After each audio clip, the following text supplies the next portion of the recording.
Well, hello, welcome back. If I were to say to you, what is urgency? And you would probably say, well, it's something that you would get up and you would fastly do. Well, that's the topic of us today. So let's just jump right into it. So the book is called A Sense of Urgency. It's by J.P. Kotter, and he's um, a Harvard Business School writer, and he has a couple books out. And what he kind of thinks about is, how do we approach urgency in the job market? And it's a very interesting thing. So this book was written in 2008, so it's a little bit outdated, but the ideas are still there. Even though a book is kind of outdated, some of the ideas are still there. I mean, we have books that are hundreds of years old, but some of the ideas are still there. So the book focuses on the importance of creating and maintaining a sense of urgency to drive successful change in an organization. So this talk is going to be about jobs in organizations for growth. They could, we could talk about this into an application to a real life situation that involves. Without that, you can apply a lot of these concepts to pretty much a lot of things outside, the main concept of this. So here we go. The key points that are organized in the book or pointed out, it says, one, there's an importance of urgency. And we're going to define what urgency is later. So the importance of urgency. What's the importance of urgency? Well, it's a crucial for achieving significant results or change. You can do a deep-seated determination to move and to win. So it's importance of it is to get your stuff going. Two is complacency. Now we're going to look at the complacency in a little bit here, but complacency is a major obstacle that an organization, or maybe in somebody's life, but we're going to talk about an organization, a job, that they see that it's just that's just there it is, that's it, and it's an obstacle. And when change needs to happen, complacency is still there. Believing that what has worked in the past will continue to work in the future. So sometimes that an organization looks towards the past and says, well, it's worked before, it's going to work in the future. Well, times do change. We talked about that.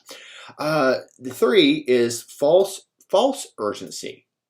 So this is the frantic activity and stress without a meaningful progress. Interesting concept. Four, creating urgency. It's a sense of it. It needs it. It's an opportunity to inspire people. And five is maintaining that urgency. So this is to be sustaining, keeping the focus always, and avoiding distractions and to build up momentum along the way. So those are the key concepts that are kind of illustrated in the book. And I want to read you something about this. So he kind of has a list of categories. And so then I'm going to read about a behavioral one. Complacency is unchanging activity. Action ignores an organization's new opportunities, focus on inward, does whatever has been the norm for the past. A false sense of urgency is frantic activity, meeting to meeting, writing to writing, going to going, projects to projects, to task force after task force. So we're going to get into this. But the true sense of urgency is looking for the future. Something that's fast acting, that's fast moving, that you're getting things going in a different fashion, I guess. But anyway, let's talk about a little bit more about this. And complacency, if you don't know what complacency is, well, if you look it up, it's really a disaster for people. Not for everybody, but I think it's a disaster because I don't like to stay at the same thing. Because your job is to, as a person, is to grow in anything. A marriage needs to grow in the right way. More love or more attractiveness, more engagement. A friendship should not stay complacency. A friendship should go to other things, involve other people, maybe go to different activities, and you become a little bit more tighter. More experiences shapes a person, right? And so it's you need some relatively minor changes, and it's just how it's better the execution that keeps that complacency not stagnant.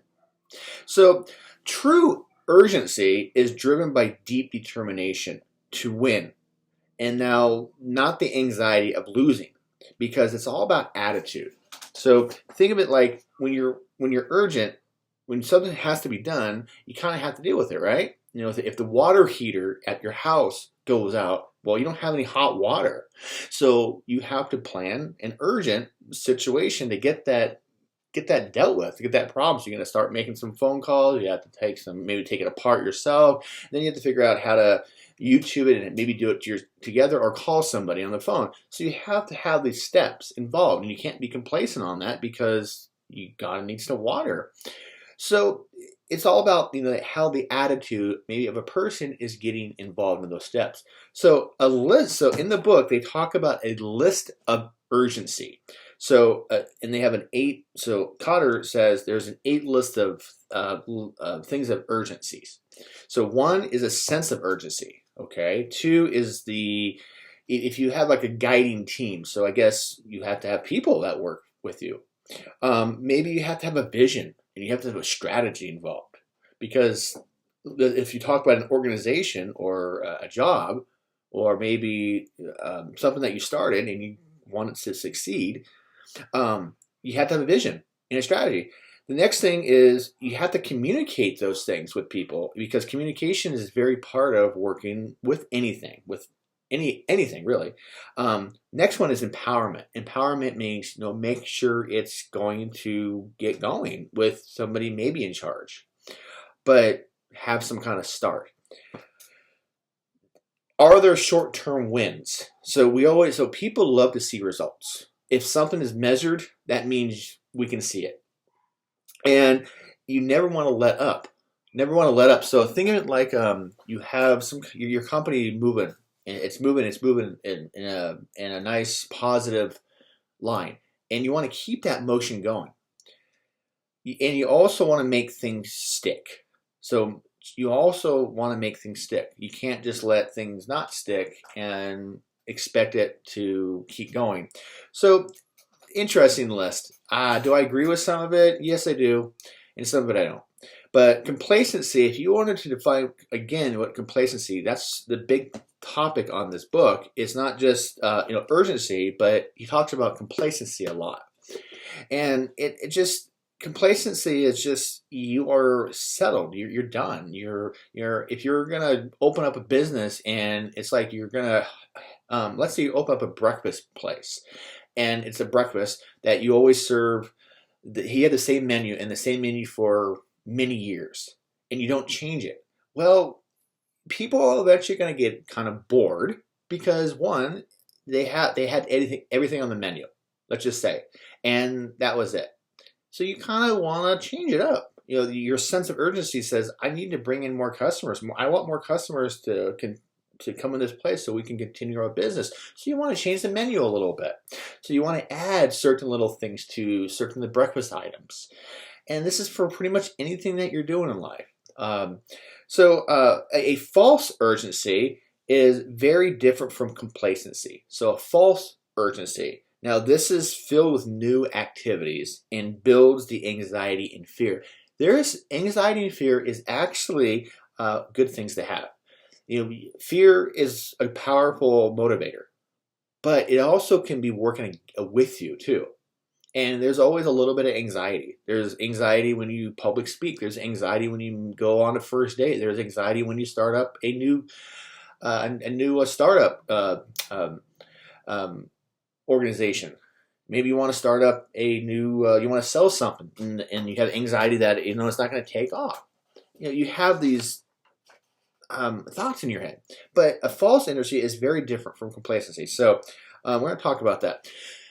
The tactics of urgency. So the tactics is something that comes along with it, right? So first off, the heart. You have to have emotional careness of where you're going, and to get the urgency up and running. and your words do count. So you have to say the right words to people. So maybe you're working in some business and you want to say, well, you know what, in many years we've had the same numbers. Our data is telling us this. We like to make sure that we change for the future, how we're going to do this. And if your heart is not in that, and if you're not saying the right words, you're not going to have a very successful business, because it takes talent, and it does take some change for any business to run. And then you have to open up opportunities and opportunities for people to grow. And you also have to have experiences or experiments. Experiments is like, let's try this and let's see if this works. And you have to have that sense of gratification. If you have a satisfied groups, let's say you had these, you own a business, and let's say all your employees were satisfied, and they were like, getting benefits, they were getting praises, and it was like running like a smooth oiled machine. Well, think of it this way: that machine can do pretty much anything. So let's say you walk into them and you have a new project for this, and then you give it to your organization, and the people involved with that, they'd be like, okay, let's take care of this, because they're satisfied in the company. They are good. They know how to deal with that. But sometimes when you get complacent in the organization, they don't have new skills. I hope that this is making sense, because when I read this book, I'm having these thoughts in my head about, what is this book trying to show, offer me? Because that's what you do when you read, right? You try to read something that kind of offers you some advice or critiques your thought process. So, there's a little thing that they had. Kotter put this in the book. It says, "The fire is big. There is much smoke.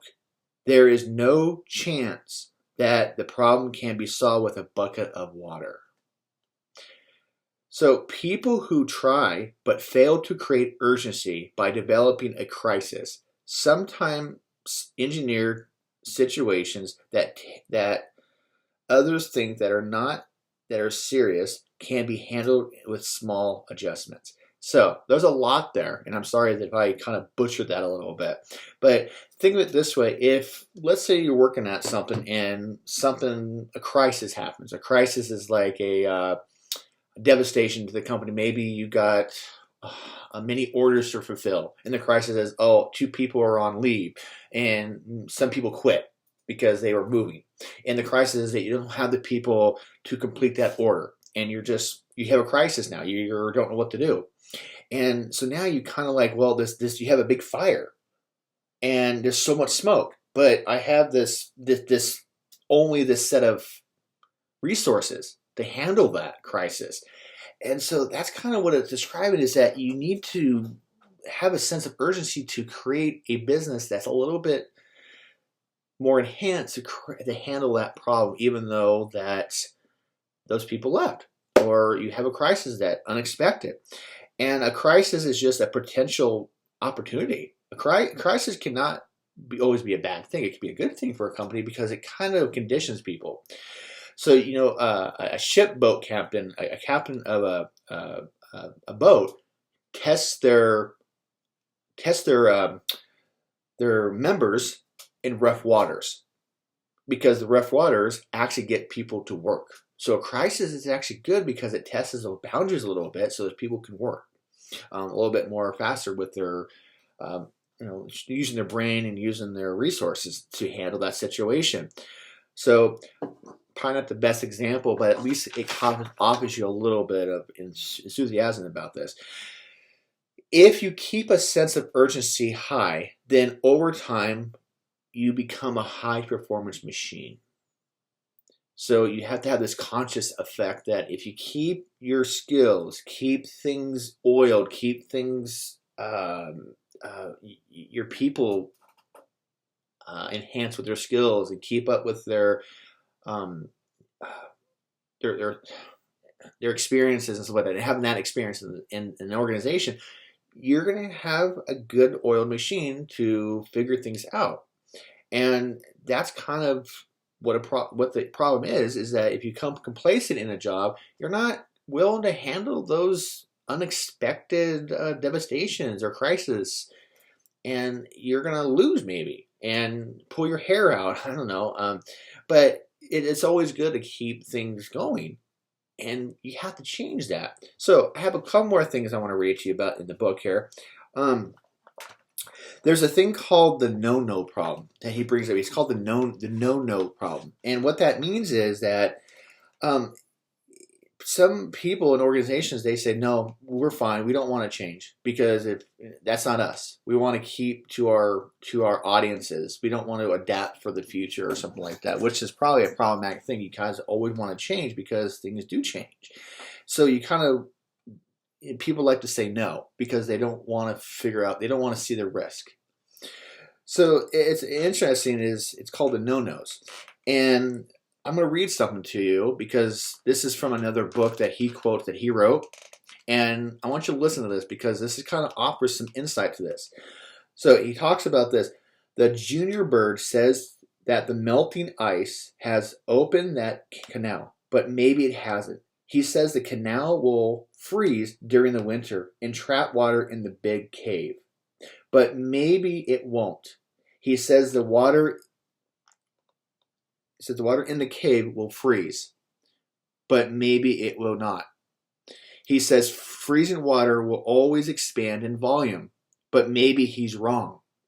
And even if he says turns out to be true, is our iceberg really so fragile that freezing water in the cave can break it into dangerously small pieces? How do we know what he says is not just a theory? Wild speculation, fear-mongering.